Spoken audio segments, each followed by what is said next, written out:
They say the Firebird never leaves more than a single feather behind, and even then, only when the winter is deep enough to quiet the world.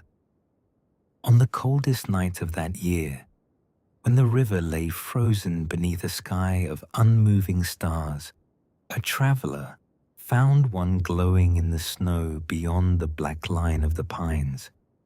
It did not flicker like flame, and it did not fade like dying embers. It simply held its light against the dark. The elder pauses there, letting the hall settle around the sound of the wind pressing softly against the timber walls. The long fire in the center of the room shifts and breathes, throwing warmth across stone and bench alike. Around it, the villagers lean forward with mugs cradled between their palms, their boots drying near the hearthstones as frost melts from leather and wool. The traveler, the elder continues, had not been seeking legend or fortune. He was a quiet man who traded saltfish for grain in the villages beyond the river, and he had lingered too long on the road that afternoon. Snow began to fall before dusk, fine and steady, covering the path in a pale sweep that erased the ruts of cartwheels and the prints of hooves. By the time he reached the outer pines, the world had grown still in that particular way. Winter stills it, when even the air seems to listen. It was there, where the forest opens into a small clearing beside the frozen marsh, that he saw the light. Not a blaze, not a torch, not the lantern of another traveler. A single steady glow, rising from the snow, as though the earth itself had drawn breath and held it.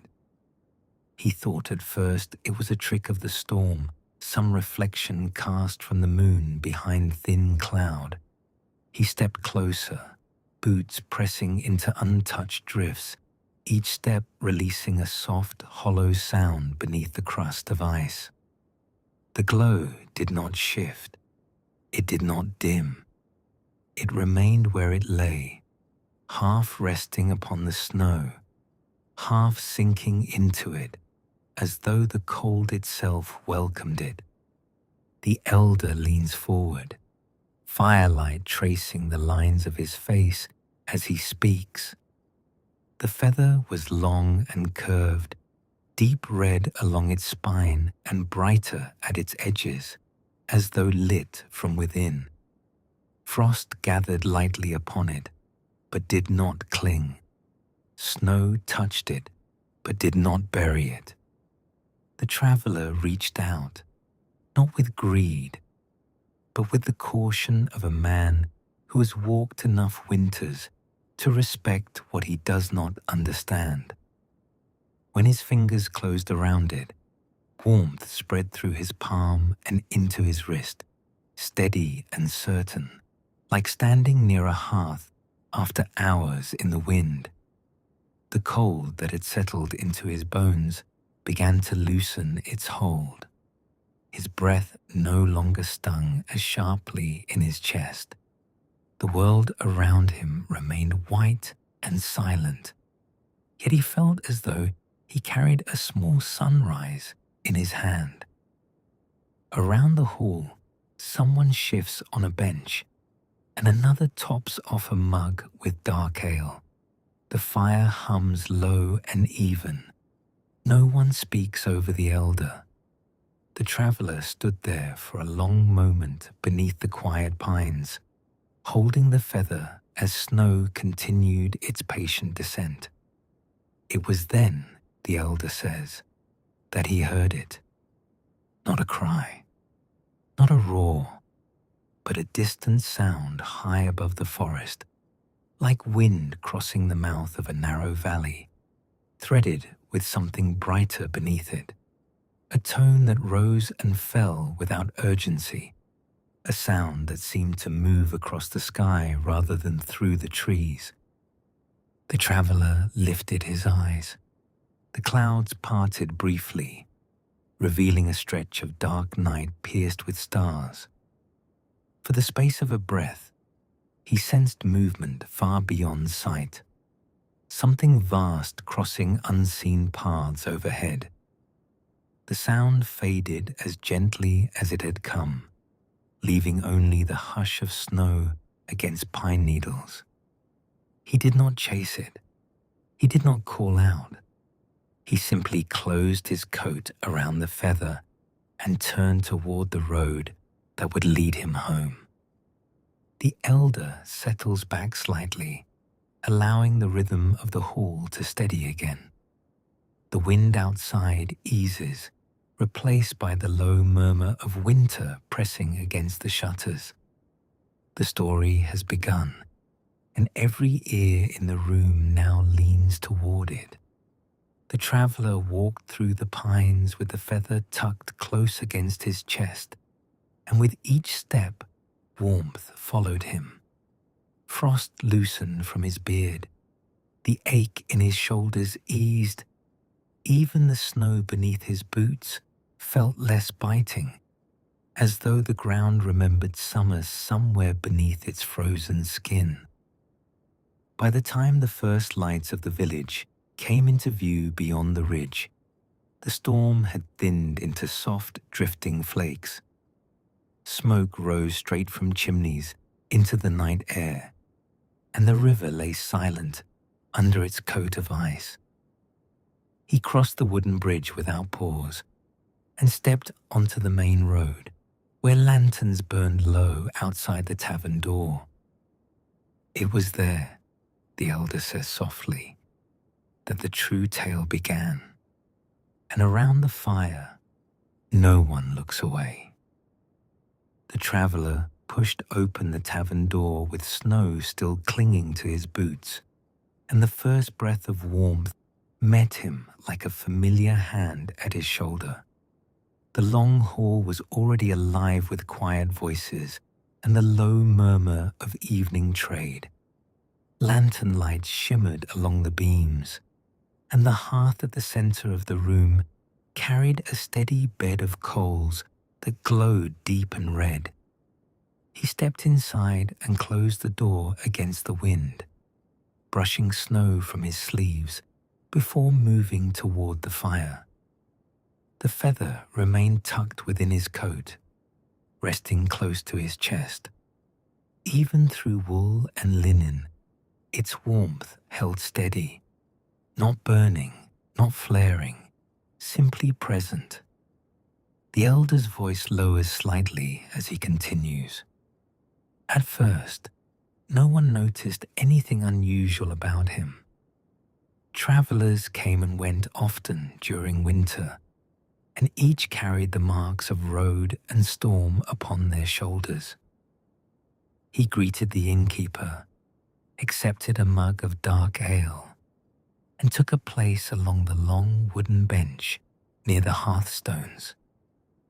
Snow melted from his boots in slow, quiet rings upon the floor. It was only when he loosened his coat that the warmth spread further into the room. Not in a flash, not in a burst, but like a second hearth had been lit beside the first. The cold that lingered near the door seemed to recede. The draught that crept beneath the shutters softened. Those seated nearest him shifted slightly, sensing comfort before understanding its source. One woman, resting stiff fingers near the coals, found that the ache in her knuckles eased sooner than expected. A farmer, whose shoulders had carried wood all afternoon, leaned back and exhaled as tension unwound from his spine. The traveler said nothing of the feather. He placed it gently within the inner fold of his coat and wrapped the garment around it once more, as though guarding an ember from wind. Yet its presence could not be entirely contained. The elder glances around the present hall, as though measuring the fire before him. Warmth has a way of moving through timber and stone. It settles into beams and seeps into mortar. It lifts frost from glass and steadies the breath of those gathered near it. That night, the tavern fire did not burn brighter, yet the room felt fuller, as though winter itself had taken a respectful step back from the door. Outside, the storm slowed to a soft drift. The river ice did not crack. The wind no longer pressed so sharply against the walls. The traveler listened as others spoke of their day, nodding quietly, sipping ale. Every so often, a faint tone threaded through the night beyond the windows, a distant echo high above the village rooftops. No one else seemed to hear it, though a few paused as though sensing something just beyond thought. It was not a cry of warning, not a sound of hunger. It carried neither urgency nor command. It was simply presence. The traveler finished his drink and made his way home along the narrow lane that led past the mill and down toward the outer cottages. Snow fell lightly in silver strands beneath the lanterns. He walked without haste, the feather resting steady against his chest, its warmth guiding his breath into calm rhythm. When he reached his cottage, he paused at the threshold and listened. The world lay quiet, the kind of quiet that follows snowfall, when even distant sounds soften against the white ground.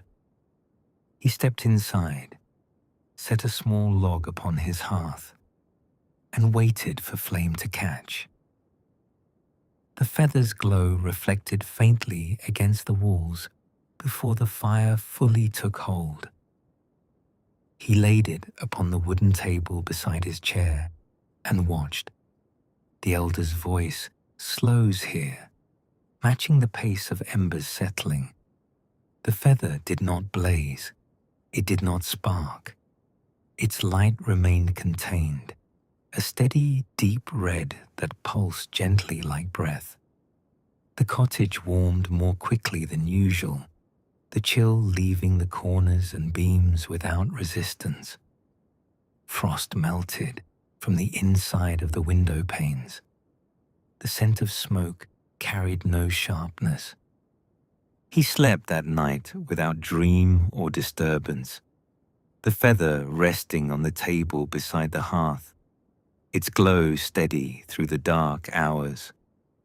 And beyond the village, high above the frozen river and the black line of the pines, something vast moved across the sky once more. Not seen, only heard. A distant sweep of sound like wind across wings, rising and falling without demand. The elder lets the fire crackle for a moment before continuing. By morning, the storm had ended. The sky opened clear and pale above the rooftops, and smoke rose straight into the still air. The traveler stepped outside to find the snow untouched by fresh drift. The village carried the kind of calm that follows deep winter nights, when nothing has broken and nothing has been taken. Yet in his cottage, the feather remained, still glowing, still warm, and no frost touched it. The traveler rose before dawn and found the feather unchanged, its glow steady against the pale blue light filtering through the frost-lined window. When he lifted it, warmth moved through his palm and into his wrist, quiet and dependable. He wrapped it in linen and carried it close as he stepped into the morning. The village stirred slowly after the storm. Smoke lifted straight from chimneys into the still air. and children tested the crust of snow along the lane.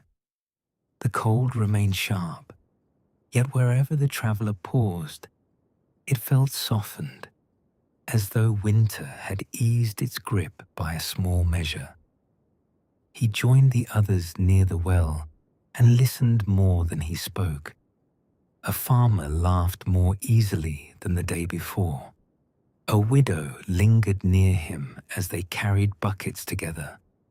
No one remarked on the difference, yet comfort seemed to follow in his shadow, like a second breath. Once, faintly, he heard it again, the distant sweep of sound high above the pines. Not a cry, not a call, a passing presence that moved across the sky and continued on. That evening, he set the feather beside his hearth once more.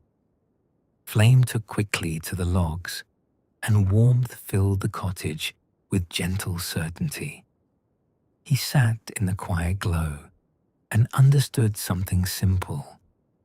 The feather had not been given for possession. It had been left for tending.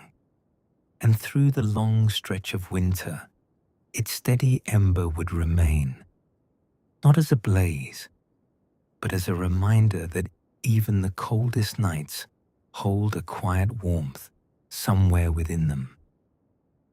Winter did not break all at once. It loosened its hold in small, patient ways, as it always does.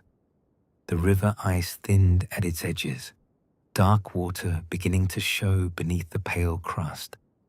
Snow along the rooftops slipped in soft sheets during midday light, and the wind carried less bite when it moved through the pines. The traveler kept the feather beside his hearth through those long weeks. Each night, it glowed with the same steady ember-red light, neither brighter nor dimmer, as though it measured time by something other than days. The cottage remained warm, even when frost traced delicate lines along the outer windows. Sleep came easily, breath settled deeper. The weight of winter felt balanced rather than endured. Word spread quietly that the cold seemed kinder that season. The baker's oven held heat longer into the morning. The blacksmith's forge required less tending to keep its flame. Neighbors lingered on doorsteps rather than retreating quickly inside. No one named the reason. No one sought explanation. They simply accepted the gentler air as a kindness. One evening, as the last snow of the season drifted lightly from a sky already thinning toward spring, the traveler sat alone beside the hearth and listened. The feather rested where it always had, glowing softly against the dark wood of the table. The fire burned low and even, casting gold across the beams. Then he heard it again. High above the village, beyond the roof lines and the pines, the distant sweep of sound moved across the sky. It was clearer now, no longer softened by heavy storm clouds. It rose and fell like wind across wide wings, vast and unhurried. He stood and stepped outside into the cool night air. The snow beneath his boots held firm, though patches of earth showed through near the fence posts. The sky stretched wide and dark above him, scattered with early stars. The sound passed once more overhead, steady and immense, neither calling nor demanding. He felt no fear, no urgency, only understanding. He returned inside and lifted the feather in both hands. Its warmth remained constant, familiar as breath. For a long moment, he held it near the hearth, watching firelight reflect along its curved spine. Then, gently, he opened the door once more. and walked beyond the last cottage toward the quiet edge of the pines. The clearing, where he had first found it, lay changed now. Snow remained in thin patches beneath the trees, yet the marsh beyond showed faint movement beneath the ice. The world carried the scent of thawing earth and distant water. He knelt and placed the feather upon the snow. It did not dim. It did not flare. It simply rested there, glowing softly against the pale ground. The sound came again, closer this time, passing overhead with a sweep that stirred the upper branches of the pines. A warmth moved briefly through the air, not from flame, but from something vast, crossing unseen paths above the earth. The feather's glow brightened for the space of a single breath. Then it lifted, not in a burst of flame, not in a storm of sparks. It rose lightly, as though carried by an unseen current, drifting upward into the dark where the sound had passed. Its red ember faded gradually into the night sky until only stars remained. The traveler stayed kneeling for a moment longer, the snow cool beneath his hands. The air felt balanced. The clearing felt complete. When he returned to the village, the hearth in his cottage no longer required help to burn steady. The warmth that had filled it remained, not as lingering magic, but as memory, settled into beams, into stone, into breath. Spring would come soon. The river would run free, and somewhere far beyond sight, above forests and frozen marsh and winding roads, the Firebird would continue its unseen crossing of the sky. Back in the hall, the elder leans back from the fire, letting the present hearthlight settle across the listening faces gathered around him. Warmth, he says softly, is not always meant to be kept. The fire hums low and steady at the center of the room. Outside, winter presses gently against the walls, though inside the hall, there is only glow and quiet breath and the soft weight of story resting among those who hear it. And as the embers shift and settle, each listener carries a small, steady warmth of their own into the deepening night.